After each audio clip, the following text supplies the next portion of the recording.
개회사 인사 말씀은 한국안보통상학회 회장님이신 경희대학교 최승환 교수님께서 해주시겠습니다. 모두 뜨거운 박수로 맞이해 주시기 바랍니다.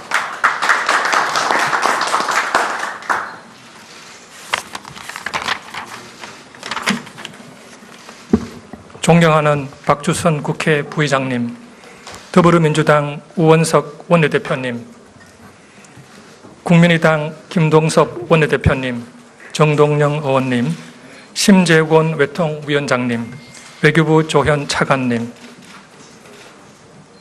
송기석 의원님, 손금주 의원님, 국제경제법학회 서철원 회장님, 내외 기빈 여러분, 주지하다시피 국가안보의 상당 부분은 국가의 경제력에 의존하고 있으며 우호국가와의 경제협력 확대는 긴밀한 안보 협력에도 기여한다는 점에서 우리나라가 체결한 FTA, 특히 미국 각각 체결한 FTA는 우리나라와 동북아시아의 안보 통상 환경에 긍정적인 영향을 미치고 있다고 하겠습니다. 다만 최근 미국 트럼프 대통령이 제기한 한미 FTA 재협상 거론은 한국 경제에 상당한 피해를 초래할 수 있다는 점에서 향후 우리나라의 경제와 안보에 부정적인 영향을 미칠 것으로 예상됩니다. 특히 2016년 7월 8일 지난 정부가 절차적 정당성도 없이 졸속으로 결정한 사드 배치는 중국의 격렬한 반발과 대한 통상보복 조치를 초래하고 있을 뿐만 아니라 보다 근본적으로는 동북아시아의 군비 경쟁을 가속화시키고 남북한을 핵전쟁의 치킨 게임장으로 몰고 가는 대단히 위험한 결과를 초래할 수 있다는 점에서 새롭게 출범한 문재인 정부의 정책적 입지를 어렵게 만들고 있는 주된 원인을 이야기하고 있습니다. 그러나 독일 시인 홀더린이 지적한 바와 같이 위기가 도래하면 위기를 극복할 해결책도 나타나기 마련입니다. 역사상 가장 중요하고 어려운 난제를 해결해야 할 한미 정상회담에서 논의될 북핵 문제를 포함한 사도와 한미 FTA 재협상 의제에 대해 이 자리에 참석하신 안보, 경제, 통상, 국제법 전문가들께서 효과적이고도 실현 가능한 해결책을 제시해 줄 것으로 기대합니다. 오늘 공동학술회의에서 논의될 주제인 사드와 한미 FTA 재협상은 동북아시아 특히 한반도에 있어서 지속 가능한 평화와 번영이라는 관점에서 대단히 중요하고 시적절한 문제라고 생각됩니다. 2001년 미국에서 발생한 9.11 사태에서 보다시피 지속 가능한 번영을 위해서는 지속 가능한 평화가 필수적이기 때문입니다. 이런 맥락에서 오늘의 공동학술회의가 사드 및 한미 FTA 재협상에 관한 현실적이고 실효적인 해결책과 청사진을 제시함으로써 한반도와 동북아시아에서의 지속 가능한 평화와 번영을 확보할 수 있는 소중한 전기가 될 수 있기를 기대합니다. 마지막으로 오늘 발제와 토론을 수락해 주신 안보경제통상 국제법 전문가 여러분들과 특히 본 행사를 개최하기까지 여러모로 도움을 주신 박주선 국회 부의장님과 이인영 의원님, 그리고 갑자기 기획된 학술 행사임에도 불구하고 신속히 협조해 주신 관계자 여러분들께 깊은 감사를 드리면서 개회사에 가름하고자 합니다. 감사합니다. 환영사는 박주선 국회 부의장님께서 해주실 텐데요. 자리에 앉아서 해주시면 될 것 같습니다. 자리에 앉아서 해주시면 될 것 같습니다. 자리에 앉으시라고? 바쁘신 일정 중에 제 국회를 찾아주신 최승환 교수님, 서철원 교수님, 이혜영 교수님 등 여러분 진심으로 감사드립니다. 또 우리 우원식 더불어민주당 원내대표, 김동철 국민의당 원내대표, 심재권 국회 외교통일위원장님을 비롯한 여러 의원님들이 자리를 함께해 주셔서 더욱 이 오늘 토론회가 빛난 것 같습니다. 사개의 권위와 전문성에 대해서 누구보다도 높은 평가와 존경을 받고 계신 여러분들이 오늘 이 토론회에 참여하심으로써 많은 기대와 결과가 주목이 된다고 하겠습니다. 트럼프 정부, 문재인 정부 정권교체가 된 다음 주로 예상되어 있는 한미 정상회담에서 그동안의 트럼프 대통령이 제기했던 선거 공약을 되짚어보면 필연적으로 우리 한반도를 둘러싼 대북 정책, 그리고 사드 문제, 한미 FTA 문제, 또 우리 소파 협정에 의한 주둔 미군 비용 부담 문제 등 모든 것이 한 번쯤은 정상회담의 도마 위에 올려져서 협상이 이루어질 것으로 예상이 되고, 저희들로서는 어느 한 이슈라도 소홀히 할 수 없는 비상한 관심을 일으키는 문제라고 생각이 됩니다. 나름대로 우리 정부도 준비를 하고 협상 전략을 다듬고 있으리라고 생각이 됩니다만, 아메리카 우선주의를 내세우고 있는 트럼프 정부가 선거 공약을 관철을 시키려고 한다고 한다면 아무래도 우리 입장에서는 신경이 곤두세워지고 부담에 대한 우려가 커진 것도 사실입니다. 그래서 오늘 이 중대한 이슈를 가지고 아주 시적절하게 토론을 갖고, 이 토론의 결과가 우리 한미 정상회담에서 국익을 도모할 수 있는 전략이 개발이 되고, 또 외교 정책이 또 마련이 되는 뜻깊은 토론이라고 생각이 됩니다. 부디 오늘 국민의 기대를 안고 출범한 이 토론회가 한미 정상회담에서 대한민국의 국익을 위해서 성공한 정상회담이 될 수 있는 전략과 애교적인 또 정책 방향을 제시하는 데 큰 기여가 있기를 기대하고, 앞으로 여기서 제기된 문제와 관련돼서 저희 국회에서 입법화를 한다든지 또는 정책을 실현시키기 위해서 필요한 부분이 있다고 한다면 앞장서서 노력하겠다 하는 말씀으로 오늘 환영사를 가름하고자 합니다. 다시 한번 오늘 이 뜻깊은 토론에 참여해 주신 여러분께 진심으로 감사를 드립니다. 고맙습니다. 우원식 더불어민주당 원내대표 의원님께서 촉사 말씀이 있겠습니다. 뜨거운 박수로 환영해 주십시오. 네, 우원식입니다. 한미 정상회담 등 주요한 외교 안보 현안이 기다리고 있는 때 가장 뜨거운 주제라고 할 수 있는 사드 배치, 그리고 한미 FTA 재협상 이런 토론회를 열게 돼서 정말 감사하게 생각합니다.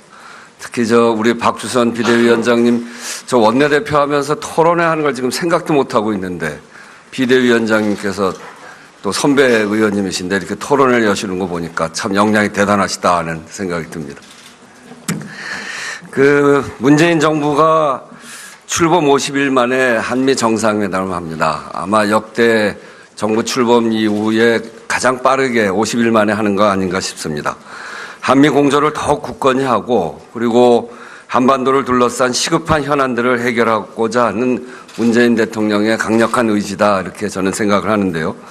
그동안 국정운영 공백 장기화, 그리고 양국 간의 정권 교체 기가 맞물리면서 생긴 한미 간 외교적 소강기를 하루속히 해소하고 동북아 긴장 관계 등 복잡한 국내 정세를 풀 중요한 계기가 될 것이라고 기대하고 있습니다. 다행히 인수위 없이 출범한 새 정부가 빠른 속도로 국정 안정 기조를 정착시키고 있고, 다양한 계층과 외교 무대에서 검증된 능력을 인정받고 있는 새 외교수장도 임명된 만큼 정상회담 준비에 만전을 기할 것이라 이렇게 믿어 의심치 않습니다.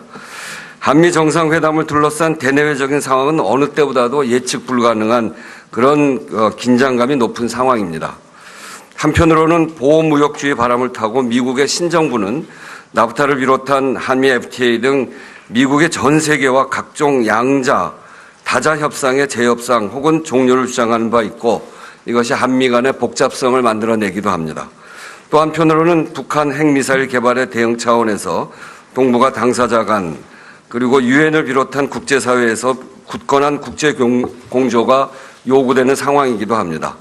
이런 상황에서 치루어지는 첫 한미 정상회담인 만큼 양국이 전통적인 신뢰관계를 더욱 굳건히 하는 것을 전제로 해서 예상되는 북핵 문제, 사드 비용 부담 문제, 한미 FTA 재협상 문제 등 민감한 외교 안보 통상 문제에 대해서 치밀하고 전략적인 준비가 어느 때보다 필요한 그런 시기입니다. 오늘 논의를 통해서 문재인 정부가 국익 관점에 확고한 기조를 세우고 그리고 한미 간의 미래지향적 관계 상승의 계기로 확대 발전해 갈 수 있도록 여기 계신 여러분들이 많은 해안을 제시해 주시기를 부탁드립니다. 다시 한번 오늘 이 자리를 마련해 주시고 참석해 주신 모든 분들께 감사 말씀드립니다. 감사합니다. 네, 다음은 김동철 국민의당 원내대표 의원님의 축사 말씀 읽겠습니다.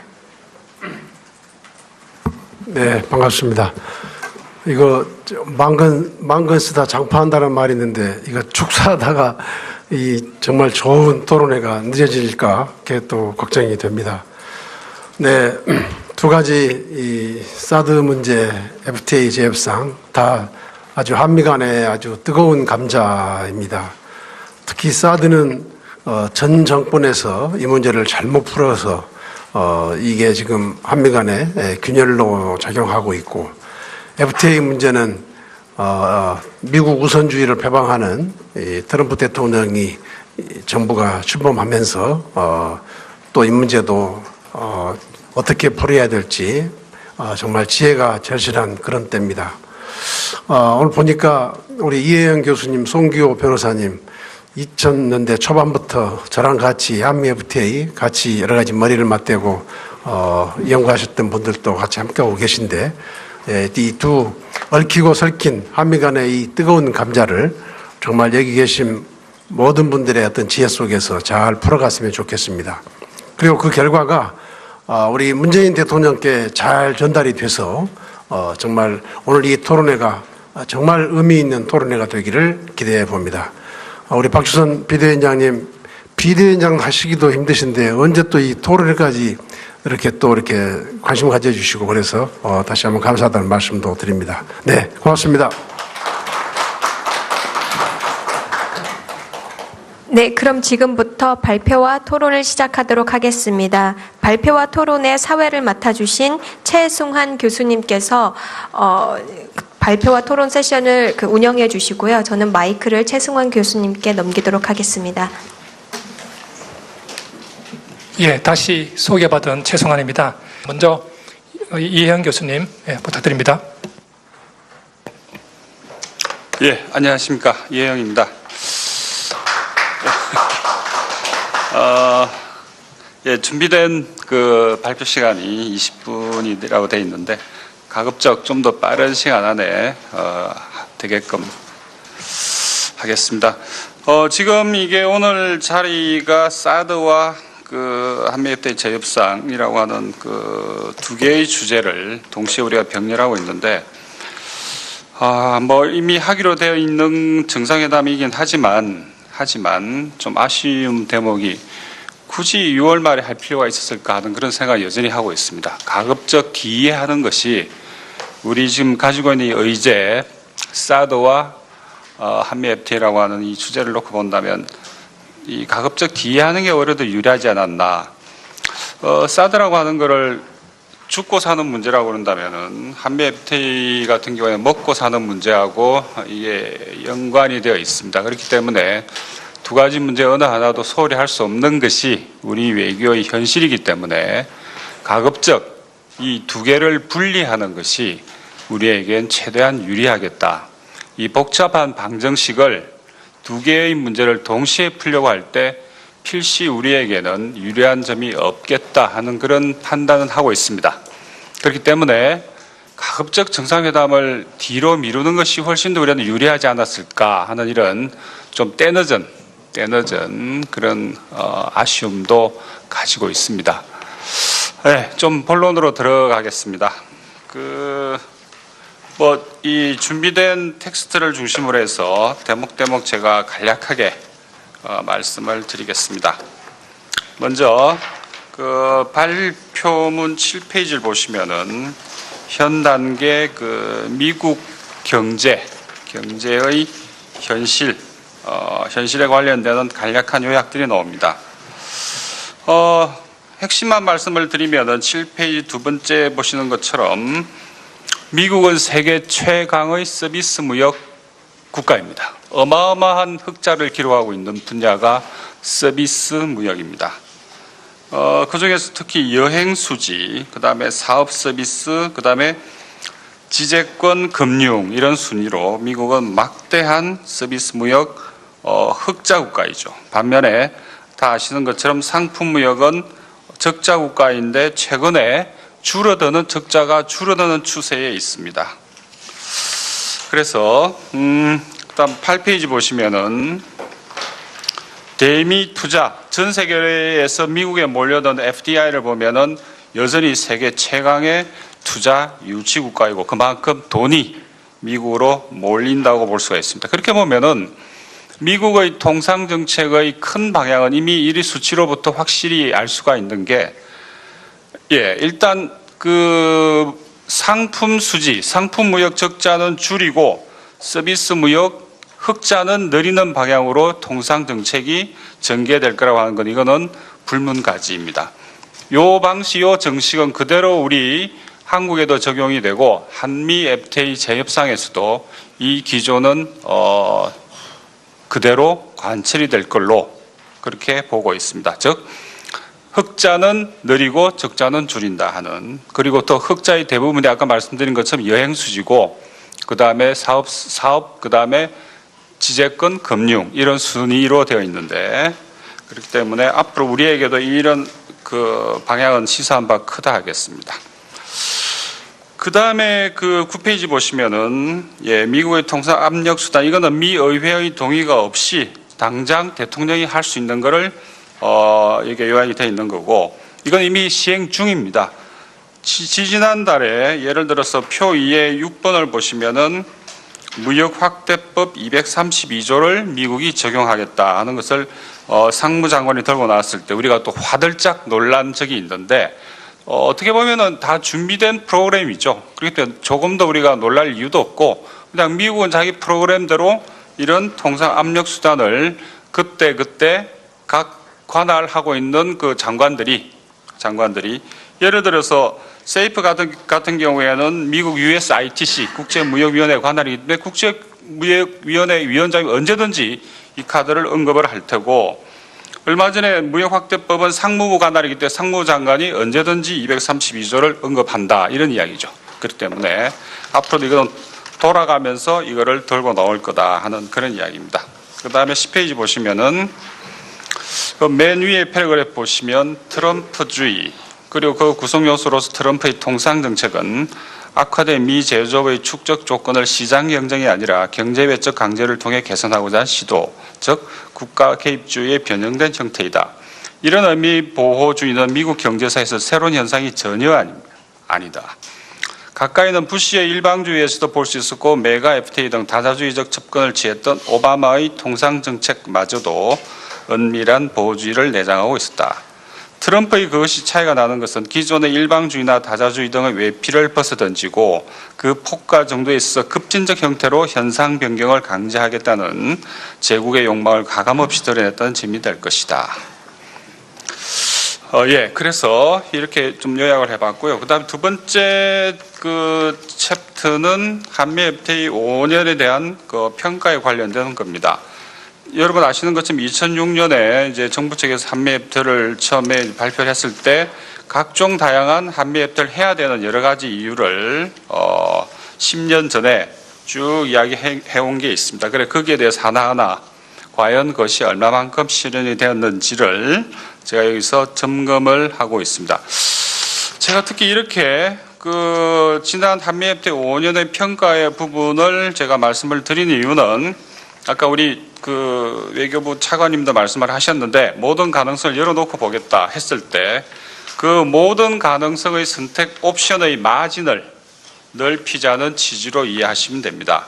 그래서 미국이 한미 FTA 관련해서 부당하게 우리에게 압력을 행사한다든지 부당한 요구를 할 경우에 따라서는 우리는 털어버릴 수도 있다고 하는 그런 선택지를 논리적으로 그 다음에 이론적으로 확보해 두고자 함이 목적입니다.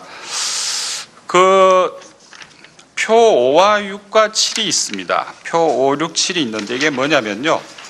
지금 우리가 미국과 한미협대 해가지고 이익을 엄청나게 봤다 하는 게 이제 미국 측이 처음에 들고 온 논리였습니다. 거기에 비해서 우리 정부 측은 좀 굉장히 곤혹스러운 처지에 있다고 볼 수가 있는데, 예를 들어서 그 표 5를 보시면은 한국은행 자료입니다. 2015년에 대미무역 흑자가 452억 달러로 되어 있습니다. 반면에 표 6을 보시면 2015년 대미 무역 흑자는 258억 달러로 되어 있습니다. 어마어마한 차이가 납니다. 어마어마한. 한국은행 자료와 우리 관세청 통관기준 자료는 이처럼, 그래 표 7을 보시면은 관세청 자료와 한국은행 자료 그 대미 무역 흑자 폭이 자그만치 193억 달러가 차이가 납니다. 약 200억 달러 정도가 다른 거죠. 한국은행 자료는 약 200억 달러 정도 관세청 자료보다 대미무역 흑자가 더 많은 걸로 되어 있다는 이야기입니다. 그러니까 우리 정부 측에서는 당연히 흑자폭을 줄이기 위해서 관세청 자료만 이야기할 수밖에 없고, 근데 그런 좀 곤혹스러운 처지인데 13페이지 그 그래프 밑에 보시면은, 그런데 일단 우리가 관세청 통관 기준으로 본다고 할 때 대미무역 흑자가 실제로 얼마쯤 될까 할 때, 예를 들어 2015년 기준 통관 기준 대미 상품 수지 흑자 258억 달러 표 6 기준입니다. 여기에서 서비스 수지 적자 141억 달러를 빼면 117억 달러가 나오는데, 여기에다가 한국은행 자료 나오는 본원소득, 이전소득 이런 등등을 합하면 약 139억 달러 정도의 흑자가 나옵니다. 여기에다가 그해 2015년 그해 대미 무기 수입액, 이건 통상 통계 안 잡힙니다. 80억 달러를 빼면 59억 달러 정도로 흑자액은 급감합니다. 여기에다가 2014년 세계 산업연관표를 활용 부가 기준의 무역 수지를 측정했을 때 또 14% 줄어든다고 나와 있습니다. 그렇게 본다면 대미 무역 흑자는 약 50억 달러에 불과해집니다.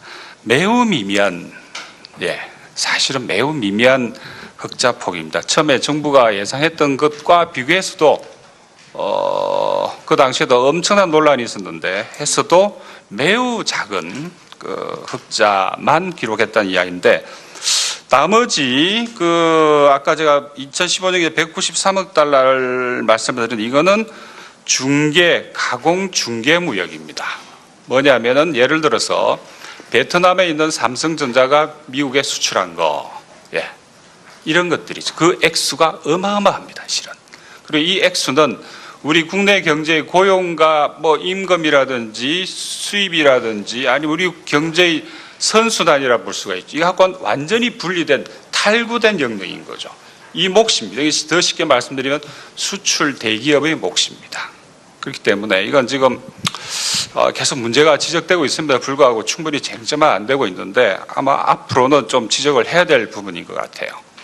전체 우리 국민 경제, 국내죠. 국내 경제 전체 수출액하고 해외에서 수출 대기업이 미국에 수출한 액수가 거의 비등비등해졌다는 이야기입니다. 그만큼 글로벌화가 진행되면서 우리 국내 경제의 선순환에 수출이 떨어져 나가버린다는 이야기죠.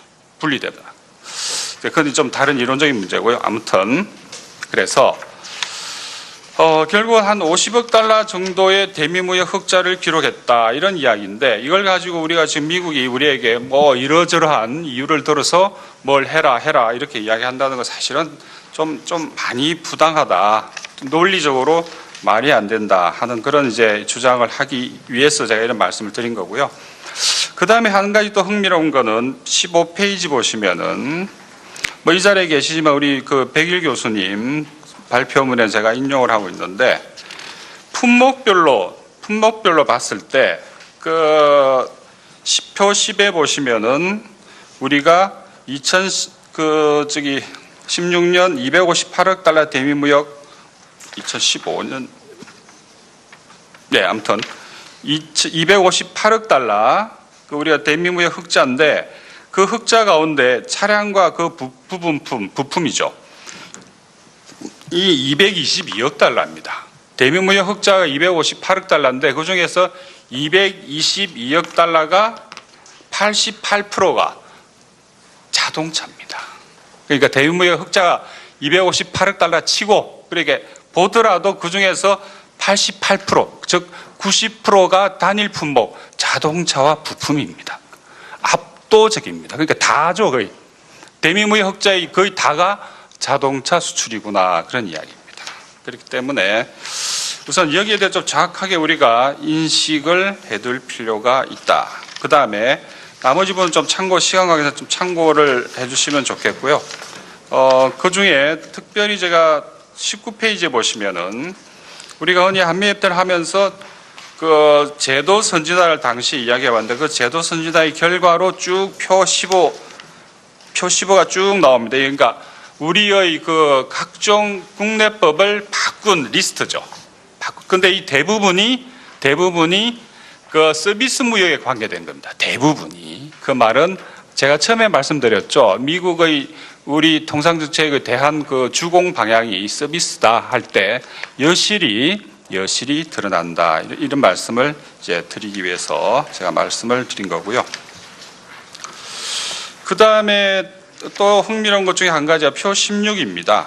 표 16. 최근에 와서 자꾸 이게 계속적으로 이제 언급이 되고 있는 건데 뭐냐면은 한미 FTA를 하게 되면 그 투명성을 통해 가지고 통상 마찰이 줄어들 거라고 당시에 쭉 이야기가 되어 왔는데 뚜껑을 열어놓고 보니까 표 16을 보시면은 지난 해방 이후에 2012년까지 총 미국의 우리 수입 규제 총 횟수와 지난 5년간의 횟수를 비교해 보더라도 지난 5년간이 압도적으로 많습니다.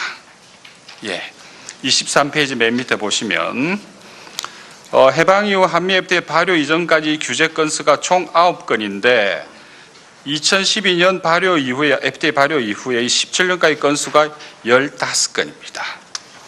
그래서 한미 FTA를 하고 나니까 통상 마찰이 훨씬 더 폭증했고 앞으로도 이 추세는 특히 트럼프 통상정책을 염두에 둘 때 훨씬 더 늘어날 거다 하는 그런 이야기입니다. 그 다음에 25페이지 보시면은 이제 한미의 재협상과 관련해서 우리가 두 가지 선택 옵션이 있지 않을까 하는데 일단 1번은 전면 재협상이고 2번은 부분 재협상입니다. 그런데 전면 재협상은 거의 가능성이 없죠. 거의 가능성이 없는 걸로 보이고 왜냐하니까 의외로 상품 쪽에서의 흑자가 아까 제가 말씀드린 것처럼 그렇게 크지가 않고 그 다음에 두 번째로 서비스 쪽에서의 미국의 흑자가 생각보다 많고 일관되게 증가 추세에 있다고 하는 거 바로 그 이유만 놓고 보더라도 미국으로서는 뭐 구두탄은 쏠 수가 있습니다. 전면적으로 폐기하겠다. 25.4 예, 그 25조를 한미협대 협정문을 발효시켜서 그거를 깨겠다 하는 건 이한 구두탄은 쏘겠지만 그 가능성은 사실은 낮다고 보겠습니다. 그렇게 본다면 남아있는 가능성은 부분적인 재협상이 남아있는데 그래서 그 큰 방향은 상품 수지 적자를 줄이는 방향, 둘째 서비스 흑자를 늘리는 방향. 그래서 현실의 공세는 두 가지 방향을 조합하는 문제가 되지 않겠나 그렇게 보이고요. 그 다음에 특히 상품 쪽과 관련해서 역시 문제가 되는 건 우리 대미무역 흑자의 90%를 차지하고 있는 자동차 문제입니다. 미국 입장에서 볼 때는 그 경우에는 아마 현대 기아 측에다 대미 투자를 지금보다 더 늘려줄 것. 지금 이미 현대 기아도 약속을 한 바가 있습니다. 그래서 대미 투자를 늘리게 되면 우리 대국내 투자는 줄어들 수밖에 없습니다. 그 말은 우리가 앞으로 일자리를 늘리는 데 사용해야 될 대미 투자가 그러니까 대내 투자가 결국은 미국 일자리를 만들기 위해서 미국으로 갈 거라고 하는 그런 이야기밖에 되지가 않습니다. 그 다음에 서비스 수지를 확대한 방향으로는 지재권과 지재권 등 사용료 수지와 금융 서비스, 법률 회계, 세무 컨설팅 등 전문직 사업 서비스 시장 확대 등을 고려해 볼 수가 있을 거다. 여기서 지난해 논란이 되었던 구글의 지도 서비스 등 위치 기반 서비스 등 신종 서비스 시장 확대도 충분히 고려 가능할 것이다. 이 과정에서 환율 조작국 지정 등 외곽 대륙이나 북한 등 지정학적 리스크를 활용한 미국산 무기도입 요구도 빠지지 않을 것으로 보인다. 그래서 제가 맨 모두에 말씀을 드린 것처럼 우리로서는 가장 불리한 경우의 수는 한미 FTA 재협상과 사드가 같은 테이블에 올라가는 것 아니냐. 어떻게 해서든 이거는 좀 피하는 전략을 구사해야 되지 않겠나. 두 개가 테이블에 같이 올라가면 이건 틀림없이 100점 100패입니다. 지금까지 우리가 우리 선례를 봤을 때 역사적 경험 속에서도 그렇고 그렇기 때문에 이거를 어떻게 순차적으로 풀어가는 방법을 고민할 수밖에 없는데 그래 뭐 바라기로는 이번 정상회담에서 사드가 설사 올라간다 하더라도 한미 FTA 어떻게든 본격적 논의를 안 하게끔 하는 것이 저는 우리에게 좀 더 유리하지 않겠나 하는 그런 희망 섞인 바람을 이제 말씀을 드리고요. 근데 이제 좀 더 구체적으로 말씀드릴 때 이제 만일 이게 한미 FTA 재협상과 관련해서 여러 가지 이제 메뉴들이 이 테이블 위에 올라올 경우에 그렇다면 우리가 내놓을 카드가 뭐가 있겠나 하는 것들을 미리 아마 그건 외교부에서 나름 충분히 고민을 했을 거라 봅니다. 특히 산통부 쪽에서도. 그렇기 때문에 보자면은 그 리스트는 역시 우리가 만들기 의지의 문제라고 봅니다. 정부가 얼마나 의지를 가지고 혹시 있을지도 모르는 미국 쪽의 재협상 그 리스트에 목록에 우리 쪽 목록을 얼마나 확고한 의지를 가지고 제안을 하고 또 필요하다면 좀 대담할 필요가 있는 거죠. 트럼프 대통령이 또 화를 낼지 모르겠지만 그럼에도 불구하고 좀 대담한 우리 쪽 그 리스트를 작성을 해둘 필요가 있다. 예컨대 이 부분은 민감한 문제이기 때문에 아마 정부 측하고 또 우리 혹은 시민사회하고 또 상당한 차이가 있습니다. 예컨대 ISDS 조항 같은 거죠. 저는 여전히 그리고 국제사회에서도 그렇고요. 이 ISDS 부분에 대한 끊임없는 개혁 요구. 이건 예를 들어서 유엔의 웅크타드 같은 경우에서 이미 상당히 진전된 국제 투자 레짐 개혁 방안들이 이미 제출이 되어 있습니다. 나와 있는 거죠. 그럼 그것만 참고하더라도 얼마든지 우리가 이 ISDS 문제에 있어 가지고 이미 당시에 한미 FTA 당시에도 우리가 ISDS만은 어떻게 해보겠다고 하는 거 이미 당시 이명박 대통령이 언급한 바도 있지만 사실상 아무 일도 안 일어나고 있는 거죠. 그래서 ISDS라든지 농축산물이라든지 그다음에 허가 특허 이제 이미 시행 중인 그다음에 지재권 관련된 일방 의무 조항이라든지 레치 네거티브라든지 기타 등등 그러니까 의지의 문제입니다. 이 부분은 의지만 있으면 얼마든지 우리도 한미 FTA 개정 어멘드먼트를 위한 여러 가지 제안들을 할 수가 있고 필요하다면 저는 해야 된다고 봅니다. 그런데 제가 처음에 말씀드린 것이 사드하고 한미 FTA 재협상이 같은 테이블에 올라가는 거 어떻게든 좀 피하는 게 좋겠다는 것하고 동시에 두 번째로 말씀드리고 싶은 게 제조업하고 농산물을 같이 올려서 바꾸게 하면 안 된다는 거죠. 이건 정말 이 바뀐 새 정부의 통치 방향이랄까요? 기본 정치에 대한 기본적인 이해 방식과도 관련되는 왜 정의롭지 않은 농업과 또 자동차 이익을 보장해 주기 위해서 비제조업 분야 특히 그 가운데서도 농축수를 끄집어들어서 그걸 바꾸게 한다면은 이거는 참으로 정의롭지 않은 새 정부의 자기 정체성과도 맞지 않은 그런 일이 될 거다 하는 것을 좀 추가적으로 다시 한번 말씀을 드리고자 합니다. 일단 시간이 지났기 때문에 제 말씀은 여기까지 일단 드리겠습니다. 감사합니다. 감사합니다. 이행 교수님. 시간이 다소 지연된 관계로 제가 요약을 하지 않겠습니다. 바로 이어서 정욱식 평화연대 대표님 발표 부탁드리겠습니다. 감사합니다. 뜻깊은 자리에서 발표하게 돼서 대단히 영광스럽게 생각합니다. 저한테 주어진 주제가 사드입니다. 굉장히 많은 얘기들이 오갔고 또 한미 정상회담을 앞두고 가장 많은 관심이 쏠리는 문제가 아닌가 싶은 생각이 듭니다. 제가 지난주 말에 중국에 좀 가서 뭐 이 문제를 가지고 좀 얘기를 나눌 기회가 있었습니다만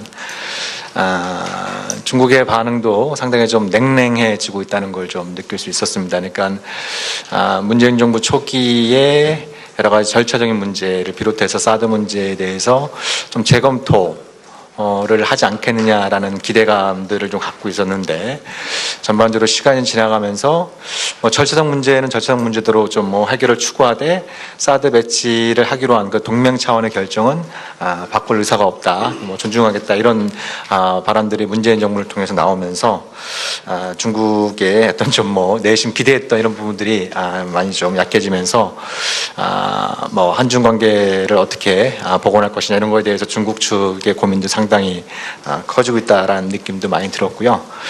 더 나가서 그래도 이제 그 한국 국민들의 힘에 의해서 촛불 혁명 덕분에 이렇게 이제 또 새로운 정부가 출범했는데도 불구하고 그럼에도 불구하고 이 사드 문제를 한국의 새로운 정부가 풀지 못한다라고 할 때 이 한국에 대한 중국의 근본적인 어떤 시각의 문제 이런 부분도 좀 결부되어 있는 것이죠. 왜냐하면 한국이 정말 이 주권국가, 자주국가가 맞나? 라는 이런 어떤 의구심이 커질 수 있는 부분들도 있는 것 같아서 아무튼 뭐 중국에서 그런 분위기들을 좀 느낀 부분이 있고요. 어제 공항에 도착해서 뉴스를 틀어보니까 뭐 트럼프가 뭐 사드 문제를 관련해서 뭐 경로했다는 등 뭐 심한 욕설까지 했다는 등 또 이런 뉴스를 보면서 참 난처하겠구나, 어렵겠구나 이런 느낌도 좀 들었습니다. 그래서 뭐 저보다 훨씬 더 많은 그 고민과 대책을 갖고 계시리라 생각을 하는데 제 말씀이 얼마나 또 이렇게 공론화를 하는데 도움이 될지 모르겠습니다만 아무튼 저한테 주어진 숙제니까 몇 가지 좀 짧게 말씀을 드리도록 하겠습니다. 아까 뭐 사진 기념 촬영하면서 한미 정상회담 성공을 위하여 뭐 이런 어떤 이제 구호도 같이 외치고 그랬는데요. 저는 뭐 그 구호를 같이 이제 하면서 2001년 3월달에 한미 정상회담이 좀 떠올랐습니다. 그때 김대중 이제 전 대통령께서 조지 W 부시 대통령과의 첫 정상회담 2001년 3월 달에, 그러니까 부시가 취임한 지 정확히 50일 만에 한미 정상회담을 앞두고 그때 백악관에서 청와대 쪽으로 DJ가 워싱턴에 오기 전에 미국이 주도하는 미사일 방어 체제 MD를 지지하고 참여를 선언하고 오면은 한미 정상회담은 정말 화기애애할 수 있고 대성공할 수 있다, 이런 어떤 아주 노골적인 압박을 가한 적이 있었습니다. 그렇지만 김대중 정부는 그걸 거부를 했었습니다. 그때 외교통상부 장관을 통해서 입장 표명해서 미국의 입장을 이해하고 한미 간의 긴밀한 협의를 희망한다라는 수준으로 이렇게 발표를 함으로써 부시의 요구를 사실상 거부를 하게 됐습니다. 그래서 그 이후로 뭐 요즘도 역사상 최악의 한미 정상회담을 2001년 3월달 부시와 DJ의 정상회담을 일컫는데요. 근데 이건 정상회담을 바라보는 어떤 우리 근본적인 관점에 대해서 저는 문제 제기가 될 필요가 있다고 생각합니다. 과연 한미 정상회담의 성공의 평가 기준은 무엇이냐라는 겁니다. 만약에 그때 DJ가 미국의 요구를 수용했다라고 한다면 한미 정상회담은 그 자체로 뭐 굉장히 성공을 거둘 수 있었을 텐데, 근데 왜 DJ가 그거를 거부를 했느냐? 그것은 한미 관계 또 부시와의 첫 정상회담도 대단히 중요하지만 본인은 대한민국 대통령으로서 대한민국의 국익을 수호해야 될 책임이 있다라는 판단 때문에 미국의 요구를 거부했던 것이거든요. 만약에 그때 부시를 달래기 위해서, 부시의 환심을 사기 위해서 미국의 요구를 수용했다고 한다면 바로 평양, 베이징, 모스크바가 동시에 뒤집히게 되는 것이고, 그것은 이제 한국 국익의 총체적인 위협으로 다가올 수밖에 없기 때문에 그런 점을 두루 고려해서 그때 DJ가 거부를 한 것이죠. 그래서 이제 우리가 한미 정상회담을 불과 열흘 앞두고 있는데 가급적 뭐 트럼프와 언성은 고사하고 미국과 조금이라도 이견이 표출되는 것조차도 지금 국내에서 금기시되는 이런 분위기가 굉장히 커지고 있는데 16년이 지난 동안 대한민국이 도대체 무엇을 배웠나, 이런 어떤 좀 자괴감도 드는 부분이 있고요. 그리고 정작 그때 정상회담에 오늘날 굉장히 시사하는 바가 큰 게 바로 그 대목입니다. 그때 그때 역사상 최악의 정상회담이라는 평가도 나왔었고 심지어 미국 언론은 DJ가 부시한테 뺨을 맞았다 이런 어떤 표현까지 나왔었는데 그 이후로 한미 관계가 과연 어땠느냐라는 것입니다. 제가 알기로는 거의 이상무였다는 겁니다. 부시의 요구를 DJ가 정상회담을 앞두고 거부를 했음에도 불구하고 정상회담 자체는 굉장히 껄끄럽고 여러 가지 논쟁이 벌어지고 여러분들 기억하시겠습니다만 바로 정상회담 끝난 다음에 기자회견 때 부시와 DJ의 표정이 너무나 극명하게 대별되지 않았습니까? 부시가 DJ를 가리키면서 뭐 디스맨 이런 뭐 이자가 이런 우리말로 하면 이자가 이런 어떤 표현까지 쓸 정도로 굉장히 정상회담 자체는 실패한 것처럼 보였지만 정작 그 이후에 한미 관계는 거의 이상무였다. 그렇다고 한다면 사드 문제, FTA 여러 가지 한미 간의 현안을 앞두고 미국의 요구를 이제 거부하거나 이걸 재검토를 요구하면 미국한테 무슨 괘씸죄가 걸려가지고 한미동맹이 무너질 것처럼 이렇게 호들갑을 떨고 있는 오늘날 2017년의 대한민국의 자아상이 과연 이게 좀 정당한 또 정상적인 모습인가 이런 어떤 좀 의문을 갖게 되는 부분들도 있습니다. 그러니까 그 어떤 막연한 궁미증, 미국의 요구를 수용하지 않으면 뭔가 해코지를 당할 것 같고 한미동맹이 무너질 것 같다라고 하는 이 어떤 막연한 미국에 대한 두려움, 저는 이것으로부터 극복하는 것이 성공적인 진짜 의미의 성공적인 한미 정상회담의 첫 번째 조건이 아닌가 이런 생각을 좀 갖게 되고요. 사드 문제와 관련해서 이미 뭐 굉장히 많은 그 얘기들이 오갔기 때문에 제가 이 자리를 통해서 꼭 좀 드리고 싶은 말씀 중에 하나는 토론을 해달라는 겁니다. 토론을. 예. 그러니까 어떻게 보면 한미 정상회담 준비 기간, 그리고 정상회담 그 자체, 그리고 이제 후속 조치, 이런 어떤 부분들이 사드 문제를 포함한 한미 간의 중요한 현안들에 대해서 한미 간에 허심탄회하게 토론할 수 있는 좋은 기회다.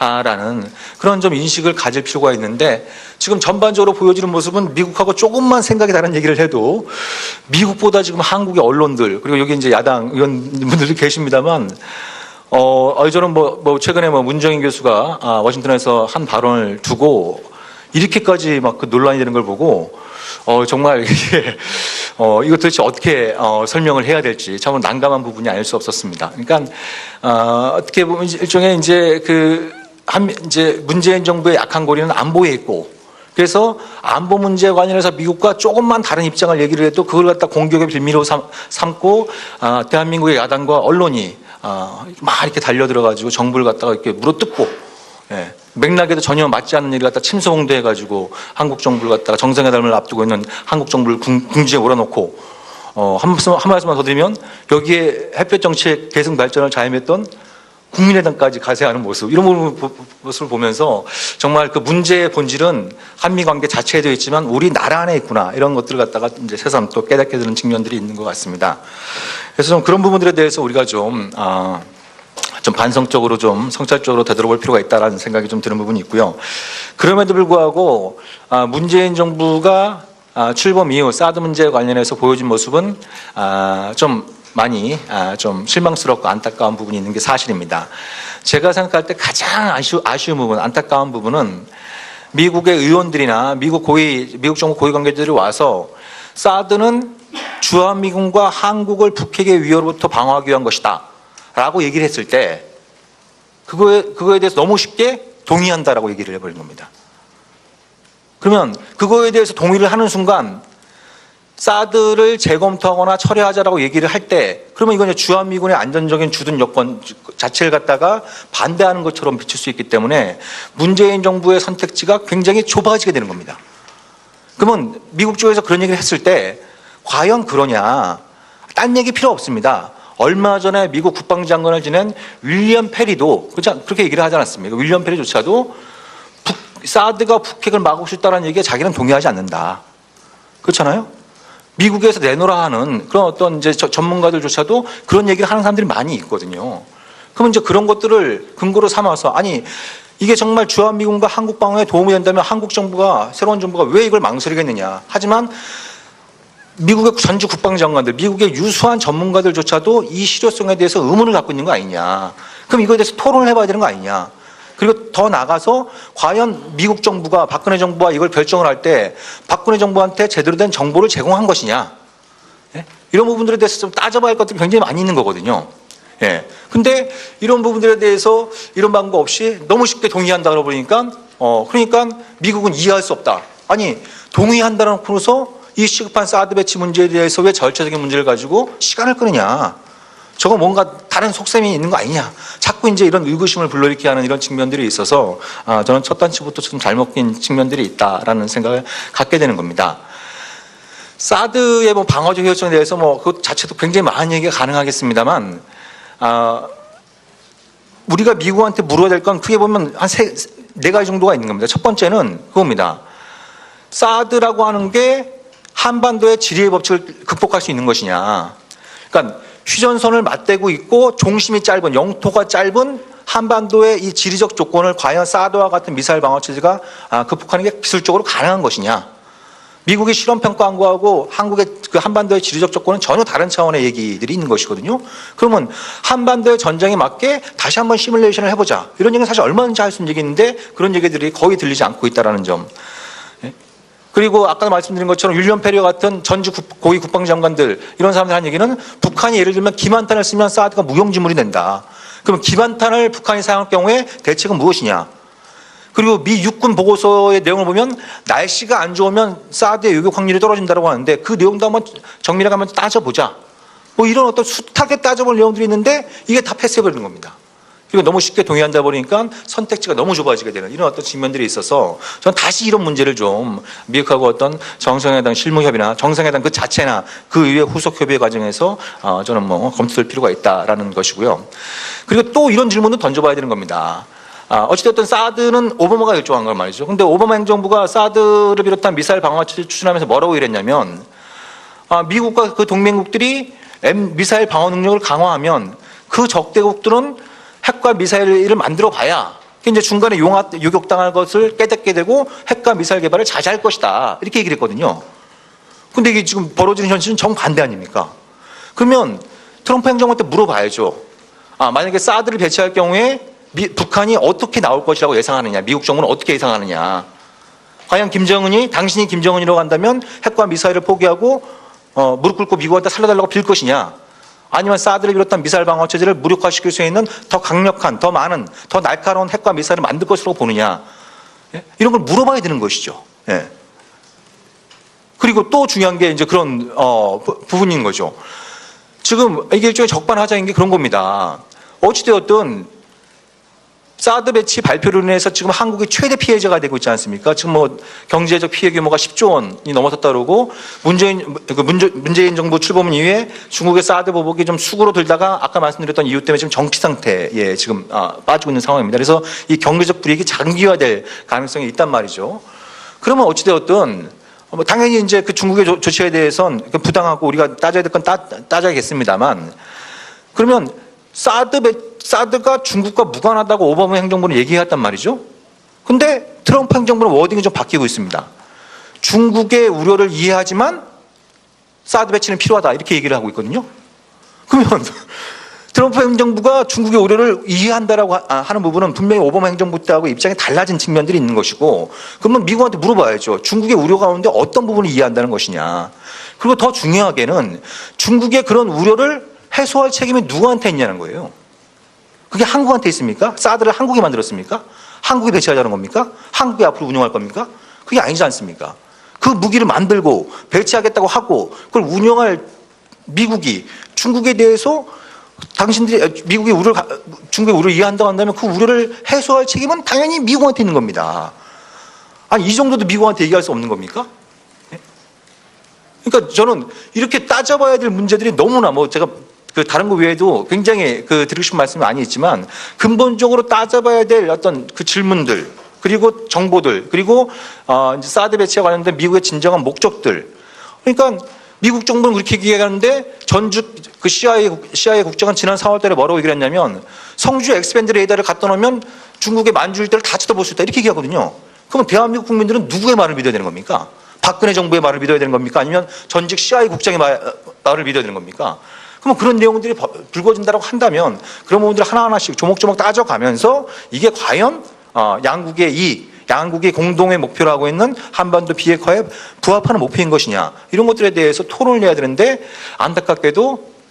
토론공화국을 자처하는 문재인 정부에서 유독 이 문제에 관련해서는 토론을 좀 기피하고 있는 이런 모습이 너무 좀 안타까운 이런 어떤 측면들이 있는 것 같습니다.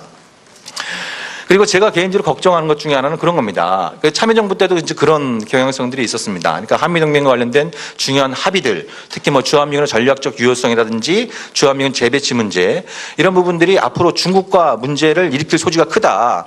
그때도 그런 반론들이 많이 있었거든요. 근데 그때 당시에 참여정부의 반응은 참여정부가 있는 한 그런 일이 없다.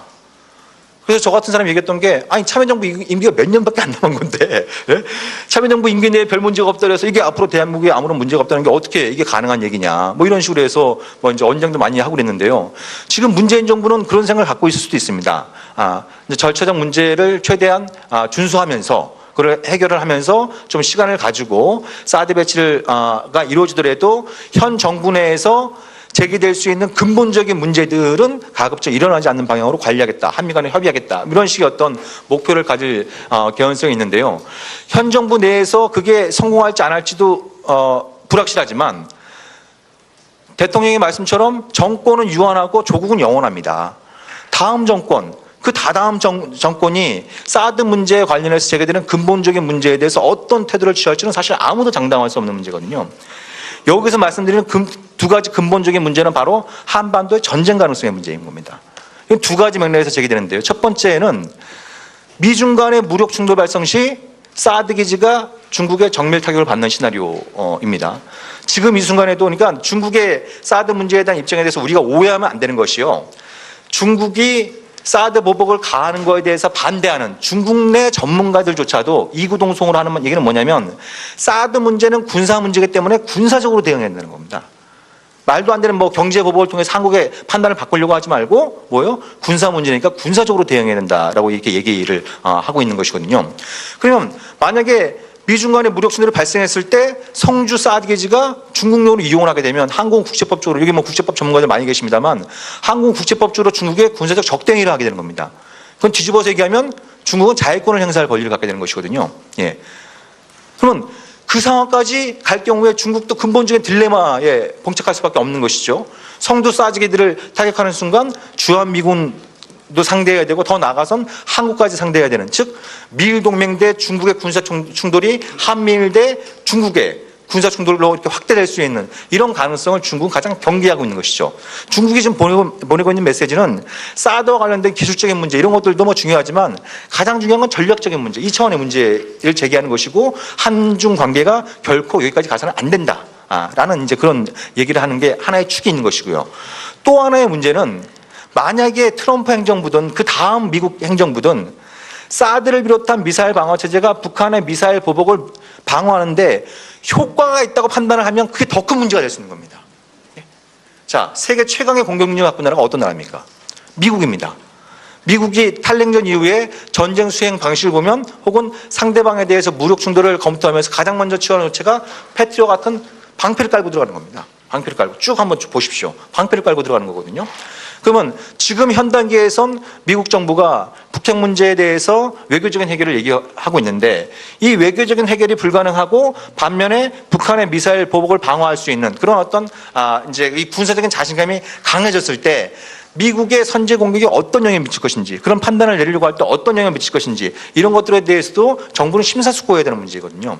현 정부 내에 문제가 없을 수 있다 혹은 없게 할 수 있다 이런 자신감이라고 하는 것이 그 이후에 더 큰 심각한 문제를 야기할 수 있기 때문에 문재인 정부의 사드를 비롯한 여러 가지 안보 현안에 대한 현재적인 판단은 이런 어떤 미래의 문제까지도 함께 염두에 두고 이제 결정을 내려야 된다 이렇게 좀 말씀을 드리고 싶습니다. 그래서 결론적으로 제가 드리고 싶은 말씀은 그런 겁니다. 지금 뭐 트럼프가 뭐 사드 문제가 거론되니까 경로했다 이렇게 했는데 사실 저는 그 뉴스를 보면서 두 가지 의문이 들었습니다. 첫 번째는 그걸 누가 언론에 유출한 거냐?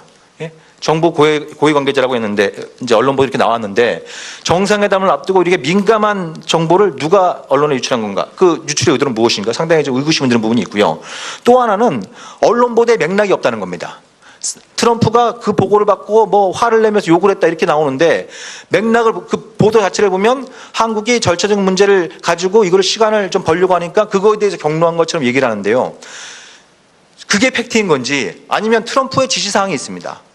트럼프가 미국의 국무, 그다음에 국방, 그리고 그 국가안보 보좌관한테 지시한 내용은 뭐냐면 사드 값을 한국이 내게 하라는 거였거든요. 예? 10억 달러에 달하는 사드 값을 한국에 내게 하라는 거였는데 이것이 여전히 한미 간의 합의가 안 된, 예? 한국이 동의하지 않은 현실에 대해서 격려를 하고 자기 부하들한테 욕을 한 건지 이 팩트 확인조차 안 돼 있는 거예요. 예, 팩트 확인조차 안 돼 있는. 그래서 트럼프가 지금까지 얘기했던 것은 한국한테 돈을 내라고 지시를 한 건데 그 지시가 이행되지 않고 있는 현실에 대해서 트럼프가 격려하고 차라리 그럴 바에 사드를 빼라. 이렇게 얘기했을 가능성도 트럼프가 지금까지 해왔던 발언의 연장선에서 볼 때는 결코 배제할 수 없다. 예. 그렇기 때문에 언론이 기본적인 사실관계도 파악하지 않은 상황에서 이렇게 이제 이런 얘기를 갖다 일방적으로 흘리면서 문재인 정부를 선택지를 더더욱더 좁히고 있는 것이 과연 어느 나라의 언론인지 이런 어떤 근본적인 의문을 품지 않을 수 없다 이런 생각이 듭니다. 그래서 결론적으로 드리신 말씀은 단번에 해결이 어렵다라고 한다면 충분히 토론을 하겠다. 충분히 토론을 하자. 라는 어떤 자세를 가지고 한미 정상회담에 나서는 것이 여러모로 좋지 않을까 이런 생각을 좀 갖게 됩니다. 예, 이상으로 제 말씀 마치도록 하겠습니다. 감사합니다.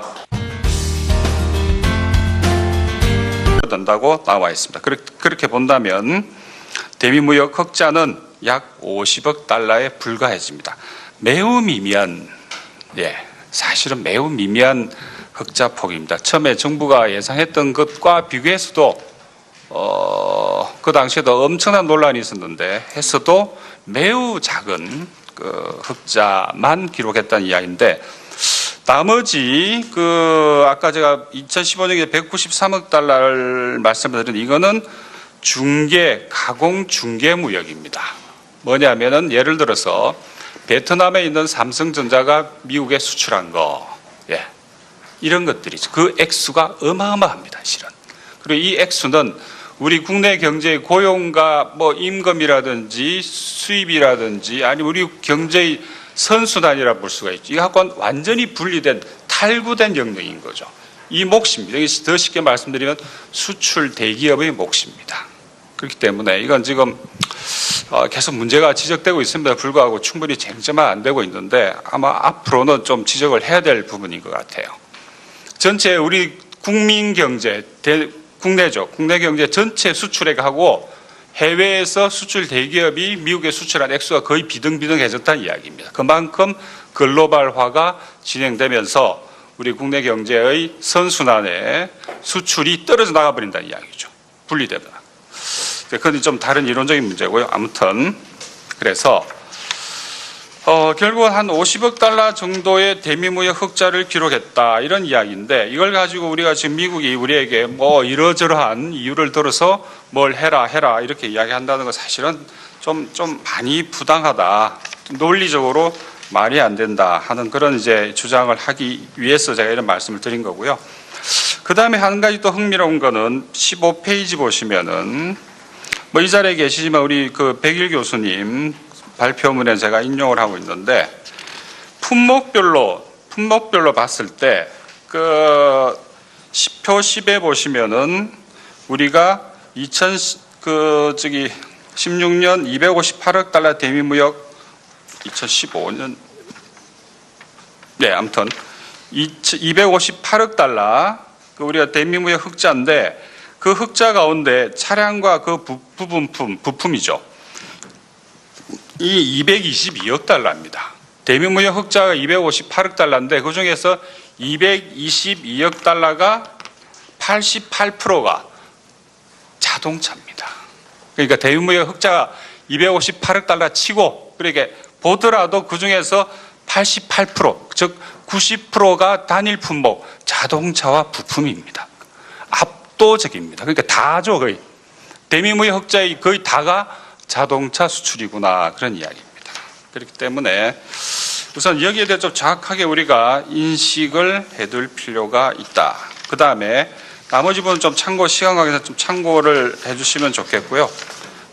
그 중에 특별히 제가 19페이지에 보시면은 우리가 흔히 한미협대를 하면서 그 제도 선진화를 당시 이야기해 왔는데 그 제도 선진화의 결과로 쭉 표 15가 쭉 나옵니다. 그러니까 우리의 그 각종 국내법을 바꾼 리스트죠. 근데 이 대부분이 그 서비스 무역에 관계된 겁니다. 대부분이. 그 말은 제가 처음에 말씀드렸죠. 미국의 우리 통상정책에 대한 그 주공 방향이 서비스다 할 때 여실히 드러난다. 이런 말씀을 이제 드리기 위해서 제가 말씀을 드린 거고요. 그 다음에 또 흥미로운 것 중에 한 가지가 표 16입니다. 표 16. 최근에 와서 자꾸 이게 계속적으로 이제 언급이 되고 있는 건데 뭐냐면은 한미 FTA를 하게 되면 그 투명성을 통해 가지고 통상 마찰이 줄어들 거라고 당시에 쭉 이야기가 되어 왔는데 뚜껑을 열어놓고 보니까 표 16을 보시면은 지난 해방 이후에 2012년까지 총 미국의 우리 수입 규제 총 횟수와 지난 5년간의 횟수를 비교해 보더라도 지난 5년간이 압도적으로 많습니다. 예, 23페이지 맨 밑에 보시면 해방 이후 한미 FTA 발효 이전까지 규제 건수가 총 9건인데 2012년 발효 이후에 FTA 발효 이후에 17년까지 건수가 15건입니다. 그래서 한미 FTA를 하고 나니까 통상 마찰이 훨씬 더 폭증했고 앞으로도 이 추세는 특히 트럼프 통상정책을 염두에 둘 때 훨씬 더 늘어날 거다 하는 그런 이야기입니다. 그 다음에 25페이지 보시면은 이제 한미의 재협상과 관련해서 우리가 두 가지 선택 옵션이 있지 않을까 하는데 일단 1번은 전면 재협상이고 2번은 부분 재협상입니다. 그런데 전면 재협상은 거의 가능성이 없죠. 거의 가능성이 없는 걸로 보이고 왜냐하니까 그래서는 어느 한 이슈라도 소홀히 할 수 없는 비상한 관심을 일으키는 문제라고 생각이 됩니다. 나름대로 우리 정부도 준비를 하고 협상 전략을 다듬고 있으리라고 생각이 됩니다만 아메리카 우선주의를 내세우고 있는 트럼프 정부가 선거 공약을 관철을 시키려고 한다고 한다면 아무래도 우리 입장에서는 신경이 곤두세워지고 부담에 대한 우려가 커진 것도 사실입니다.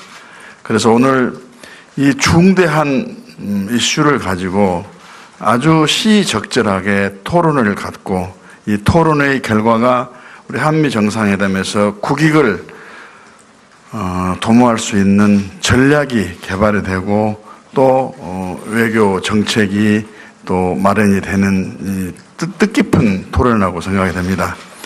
부디 오늘 국민의 기대를 안고 출범한 이 토론회가 한미 정상회담에서 대한민국의 국익을 위해서 성공한 정상회담이 될 수 있는 전략과 애교적인 또 정책 방향을 제시하는데 큰 기여가 있기를 기대하고 앞으로 여기서 제기된 문제와 관련돼서 저희 국회에서 입법화를 한다든지 또는 정책을 실현시키기 위해서 필요한 부분이 있다고 한다면 앞장서서 노력하겠다 하는 말씀으로 오늘 환영사를 가름하고자 합니다. 다시 한번 오늘 이 뜻깊은 토론에 참여해 주신 여러분께 진심으로 감사를 드립니다. 고맙습니다. 우원식 더불어민주당 원내대표 의원님께서 촉사 말씀이 있겠습니다. 뜨거운 박수로 환영해 주십시오. 네, 우원식입니다. 한미 정상회담 등 주요한 외교 안보 현안이 기다리고 있는 때 가장 뜨거운 주제라고 할 수 있는 사드 배치 그리고 한미 FTA 재협상 이런 토론회를 열게 돼서 정말 감사하게 생각합니다. 특히 우리 박주선 비대위원장님 원내대표 하면서 토론회 하는 걸 지금 생각도 못 하고 있는데 비대위원장님께서 또 선배 의원님이신데 이렇게 토론회를 여시는 거 보니까 참 역량이 대단하시다 하는 생각이 듭니다. 문재인 정부가 출범 50일 만에 한미 정상회담을 합니다. 아마 역대 정부 출범 이후에 가장 빠르게 50일 만에 하는 거 아닌가 싶습니다. 한미 공조를 더욱 굳건히 하고 그리고 한반도를 둘러싼 시급한 현안들을 해결하고자 하는 문재인 대통령의 강력한 의지다 이렇게 저는 생각을 하는데요. 그동안 국정운영 공백 장기화 그리고 양국 간의 정권 교체 기간 맞물리면서 생긴 한미 간 그 외교적 소관계를 하루속히 해소하고 동북아 긴장 관계 등 복잡한 국내 정세를 풀 중요한 계기가 될 것이라고 기대하고 있습니다. 다행히 인수위 없이 출범한 새 정부가 빠른 속도로 국정 안정 기조를 정착시키고 있고 다양한 계층과 외교 무대에서 검증된 능력을 인정받고 있는 새 외교수장도 임명된 만큼 정상회담 준비에 만전을 기할 것이라 이렇게 믿어 의심치 않습니다. 한미 정상회담을 둘러싼 대내외적인 상황은 어느 때보다도 예측 불가능한 그런 긴장감이 높은 상황입니다. 한편으로는 보호무역주의 바람을 타고 미국의 신정부는 나프타를 비롯한 한미 FTA 등 미국의 전 세계와 각종 양자, 다자 협상의 재협상 혹은 종료를 주장하는 바 있고 이것이 한미 간의 복잡성을 만들어내기도 합니다. 또 한편으로는 북한 핵미사일 개발의 대응 차원에서 동북아 당사자 간 그리고 유엔을 비롯한 국제사회에서 굳건한 국제공조가 요구되는 상황이기도 합니다. 이런 상황에서 치러지는 첫 한미 정상회담인 만큼 양국이 전통적인 신뢰관계를 더욱 굳건히 하는 것을 전제로 해서 예상되는 북핵 문제, 사드 비용 부담 문제, 한미 FTA 재협상 문제 등 민감한 외교 안보 통상 문제에 대해서 치밀하고 전략적인 준비가 어느 때보다 필요한 그런 시기입니다. 오늘 논의를 통해서 문재인 정부가 국익 관점에 확고한 기조를 세우고 그리고 한미 간의 미래지향적 관계 상승의 계기로 확대 발전해 갈 수 있도록 여기 계신 여러분들이 많은 해안을 제시해 주시기를 부탁드립니다. 다시 한번 오늘 이 자리를 마련해 주시고 참석해 주신 모든 분들께 감사 말씀드립니다. 감사합니다.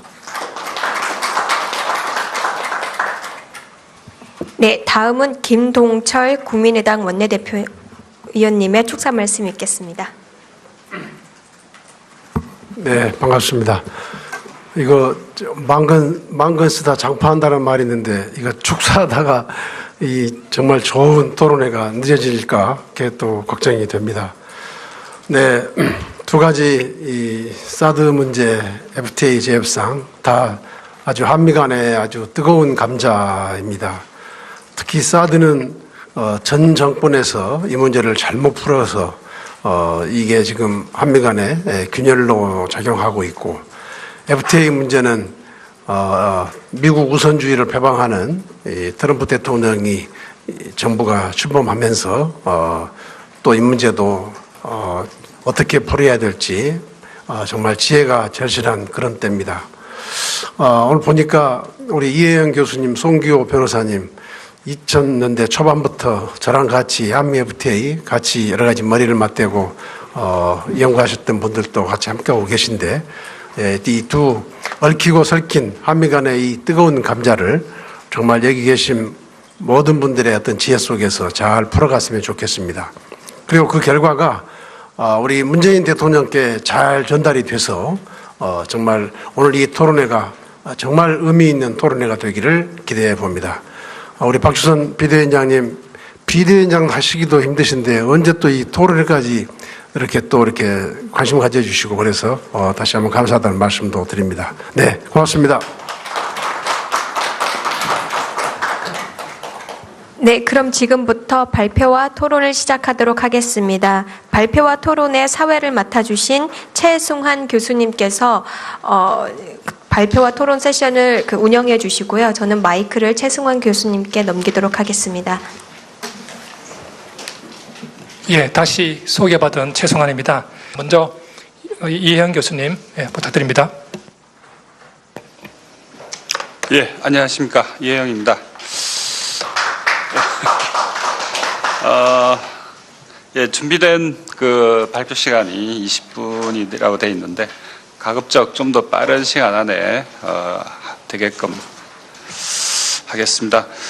지금 이게 오늘 자리가 사드와 그 한미 FTA 재협상이라고 하는 그 두 개의 주제를 동시에 우리가 병렬하고 있는데 뭐 이미 하기로 되어 있는 정상회담이긴 하지만 좀 아쉬운 대목이 굳이 6월 말에 할 필요가 있었을까 하는 그런 생각을 여전히 하고 있습니다. 가급적 기이하는 것이 우리 지금 가지고 있는 이 의제 사드와 한미 FTA라고 하는 이 주제를 놓고 본다면 이 가급적 뒤하는 게 오히려 더 유리하지 않았나.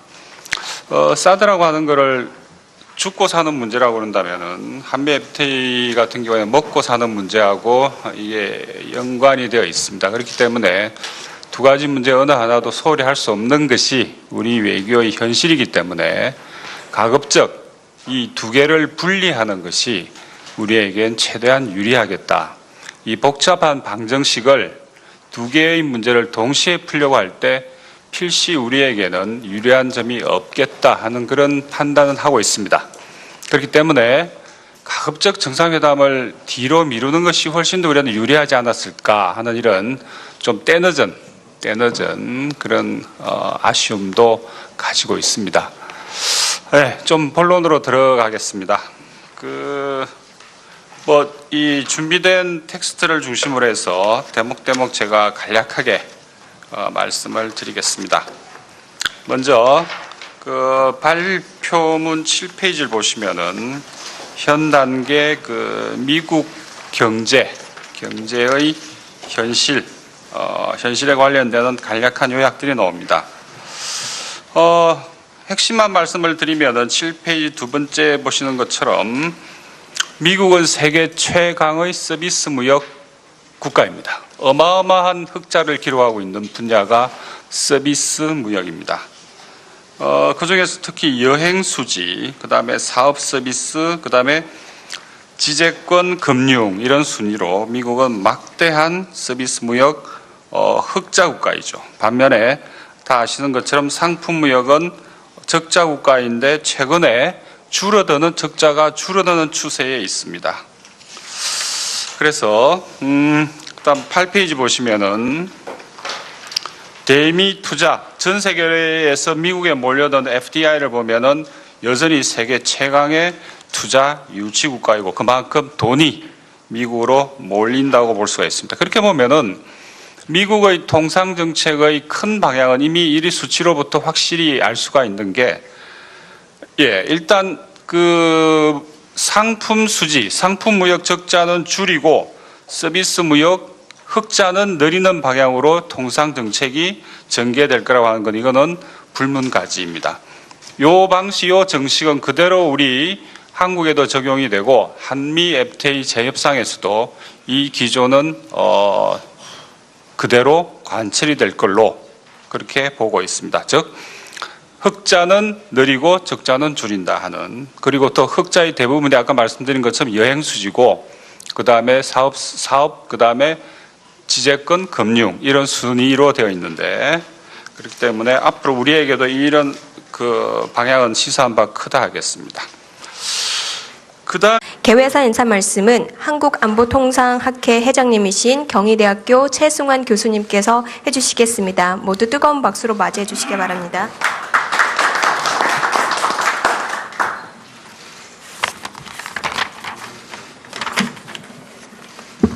존경하는 박주선 국회 부의장님, 더불어민주당 우원석 원내대표님, 국민의당 김동섭 원내대표님, 정동영 의원님, 심재권 외통위원장님, 외교부 조현 차관님,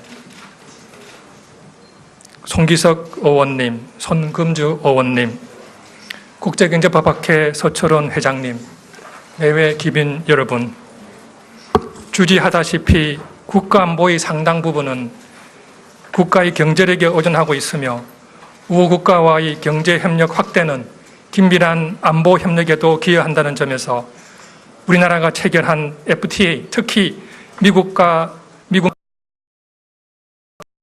각각 체결한 FTA는 우리나라와 동북아시아의 안보 통상 환경에 긍정적인 영향을 미치고 있다고 하겠습니다. 다만 최근 미국 트럼프 대통령이 제기한 한미 FTA 재협상 거론은 한국 경제에 상당한 피해를 초래할 수 있다는 점에서 향후 우리나라의 경제와 안보에 부정적인 영향을 미칠 것으로 예상됩니다. 특히 2016년 7월 8일 지난 정부가 절차적 정당성도 없이 졸속으로 결정한 사드 배치는 중국의 격렬한 반발과 대한 통상보복 조치를 초래하고 있을 뿐만 아니라 보다 근본적으로는 동북아시아의 군비 경쟁을 가속화시키고 남북한을 핵전쟁의 치킨 게임장으로 몰고 가는 대단히 위험한 결과를 초래할 수 있다는 점에서 새롭게 출범한 문재인 정부의 정책적 입지를 어렵게 만들고 있는 주된 원인을 야기하고 있습니다. 그러나 독일 시인 홀더린이 지적한 바와 같이 위기가 도래하면 위기를 극복할 해결책도 나타나기 마련입니다. 역사상 가장 중요하고 어려운 난제를 해결해야 할 한미 정상회담에서 논의될 북핵 문제를 포함한 사도와 한미 FTA 재협상 의제에 대해 이 자리에 참석하신 안보, 경제, 통상, 국제법 전문가들께서 효과적이고도 실현 가능한 해결책을 제시해 줄 것으로 기대합니다. 오늘 공동학술회의에서 논의될 주제인 사도와 한미 FTA 재협상은 동북아시아 특히 한반도에 있어서 지속 가능한 평화와 번영이라는 관점에서 대단히 중요하고 시적절한 문제라고 생각됩니다. 2001년 미국에서 발생한 9.12 사태에서 보다시피 지속 가능한 번영을 위해서는 지속 가능한 평화가 필수적이기 때문입니다. 이런 맥락에서 오늘의 공동학술회의가 사도 및 한미 FTA 재협상에 관한 현실적이고 실효적인 해결책과 청사진을 제시함으로써 한반도와 동북아시아에서의 지속 가능한 평화와 번영을 확보할 수 있는 소중한 전기가 될 수 있기를 기대합니다. 마지막으로 오늘 발제와 토론을 수락해 주신 안보, 경제, 통상, 국제법 전문가 여러분들과 특히 본 행사를 개최하기까지 여러모로 도움을 주신 박주선 국회 부의장님과 이인영 의원님, 그리고 갑자기 기획된 학술 행사임에도 불구하고 신속히 협조해 주신 관계자 여러분들께 깊은 감사를 드리면서 개회사에 가름하고자 합니다. 감사합니다. 환영사는 박주선 국회 부의장님께서 해주실 텐데요. 자리에 앉아서 해주시면 될 것 같습니다. 자리에 앉아서 해주시면 될 것 같습니다. 잘 앉으시라고? 바쁘신 일정 중에 제 국회를 찾아주신 최승환 교수님, 서철원 교수님, 이혜영 교수님 등 여러분 진심으로 감사드립니다. 또 우리 유원식 더불어민주당 원내대표, 김동철 국민의당 원내대표, 심재권 국회 외교통일위원장님을 비롯한 여러 의원님들이 자리를 함께해 주셔서 더욱 이 오늘 토론회가 빛난 것 같습니다. 사계의 권위와 전문성에 대해서 누구보다도 높은 평가와 존경을 받고 계신 여러분들이 오늘 이 토론회에 참여하심으로써 많은 기대와 결과가 주목이 된다고 하겠습니다. 트럼프 정부, 문재인 정부 정권교체가 된 다음 주로 예상되어 있는 한미 정상회담에서 그동안의 트럼프 대통령이 제기했던 선거 공약을 되짚어보면 필연적으로 우리 한반도를 둘러싼 대북 정책, 그리고 사드 문제, 한미 FTA 문제, 또 우리 소파 협정에 의한 주둔 미군 비용 부담 문제 등 모든 것이 한 번쯤은 정상회담의 도마 위에 올려져서 협상이 이루어질 것으로 예상이 되고, 저희들로 그다음에 그 9페이지 보시면은 미국의 통상 압력 수단, 이거는 미 의회의 동의가 없이 당장 대통령이 할 수 있는 거를 이게 요약이 되어 있는 거고, 이건 이미 시행 중입니다. 지지난달에 예를 들어서 표 2의 6번을 보시면은 무역확대법 232조를 미국이 적용하겠다 하는 것을 상무장관이 들고 나왔을 때 우리가 또 화들짝 놀란 적이 있는데, 어떻게 보면은 다 준비된 프로그램이죠. 그렇기 때문에 조금 더 우리가 놀랄 이유도 없고, 그냥 미국은 자기 프로그램대로 이런 통상 압력 수단을 그때 각 관할하고 있는 그 장관들이 예를 들어서 세이프 같은 경우에는 미국 USITC 국제무역위원회 관할이기 때문에 국제무역위원회 위원장이 언제든지 이 카드를 언급을 할 테고, 얼마 전에 무역확대법은 상무부 관할이기 때문에 상무부 장관이 언제든지 232조를 언급한다, 이런 이야기죠. 그렇기 때문에 앞으로도 이거는 돌아가면서 이거를 들고 나올 거다 하는 그런 이야기입니다. 그 다음에 10페이지 보시면은 그 맨 위에 패러그래프 보시면 트럼프주의 그리고 그 구성 요소로서 트럼프의 통상 정책은 악화된 미 제조업의 축적 조건을 시장 경쟁이 아니라 경제 외적 강제를 통해 개선하고자 한 시도, 즉 국가 개입주의의 변형된 형태이다. 이런 의미 보호주의는 미국 경제사에서 새로운 현상이 전혀 아니다. 가까이는 부시의 일방주의에서도 볼 수 있었고 메가 FTA 등 다자주의적 접근을 취했던 오바마의 통상 정책마저도 은밀한 보호주의를 내장하고 있었다. 트럼프의 그것이 차이가 나는 것은 기존의 일방주의나 다자주의 등의 외피를 벗어던지고 그 폭과 정도에 있어서 급진적 형태로 현상 변경을 강제하겠다는 제국의 욕망을 가감없이 드러냈다는 점이 될 것이다. 그래서 이렇게 좀 요약을 해봤고요. 그다음 두 번째 그 챕터는 한미 FTA 5년에 대한 그 평가에 관련되는 겁니다.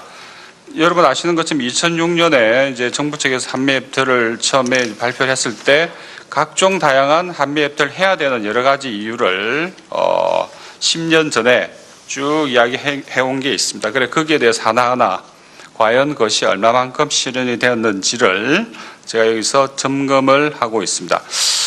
제가 특히 이렇게 그 지난 한미 FTA 5년의 평가의 부분을 제가 말씀을 드린 이유는 아까 우리 그 외교부 차관님도 말씀을 하셨는데 모든 가능성을 열어놓고 보겠다 했을 때 그 모든 가능성의 선택 옵션의 마진을 넓히자는 취지로 이해하시면 됩니다.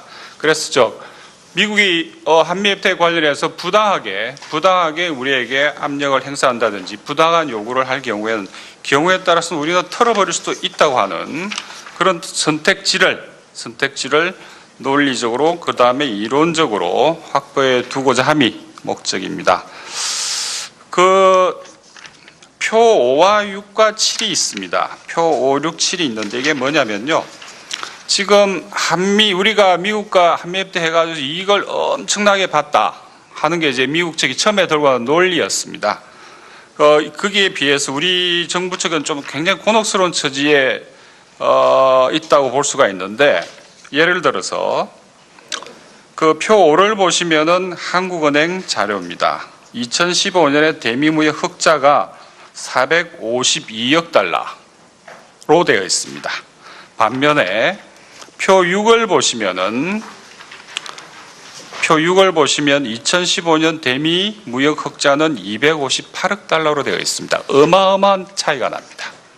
어마어마한 한국은행 자료와 우리 관세청 통관 기준 자료는 이처럼 그래 표 7을 보시면은 관세청 자료와 한국은행 자료 그 대미 무역 흑자 폭이 자그만치 193억 달러가 차이가 납니다.